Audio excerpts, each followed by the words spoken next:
ஏன்னா அஷ்டமத்தை பாக்குது. ஒண்ணு பிரச்சனையில நீங்க போய் சிக்குவீங்க. இல்ல பிரச்சனை உங்கள தேடி வரும். சோ அதனால கவனமாக இருங்க. எப்படி பார்த்தாலும் அஷ்டமத்துல நீங்க போய் ஒரு அடி வாங்குறீங்க. இல்ல அடி உங்களுக்கு உழுகுது. நீங்க இல்ல இன்னொருத்தங்கள அடிக்கிறீங்க. லைம்லைட்ல நீங்க வந்துருவீங்க. ஆனா அது பாசிட்டிவா, நெகட்டிவா அப்படிங்கிறத நீங்க தான் முடிவு பண்ணிக்கணும். ஆனா கவனமாக இருங்க.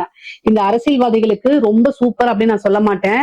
ஆனா அதுக்குண்டான தெய்வ வழிபாடுகளும், பரிகாரங்களும் பண்ணும் பட்சத்தில் நீங்க நினைச்ச விஷயங்கள சாதிக்க முடியும். உங்களுக்குன்னு ஒரு பதவி, பொறுப்புகளா இருக்கக்கூடிய விஷயங்கள தக்க வச்சுக்க முடியும்.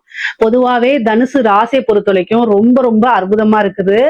ஏன்னா காசு, பணம் அப்படிங்கிறது இந்த மாசம் நீங்க சேர்த்துனீங்கன்னா உங்களுடைய ஒரு வருஷத்துக்கு உழைப்பு எதுவோ அந்த அளவுக்கு இந்த மாசத்துல சேர்த்திட முடியும். ஆனா அதுக்கு நீங்க மனசும் சரி, உடலும் சரி தயாரா இருக்கணும்.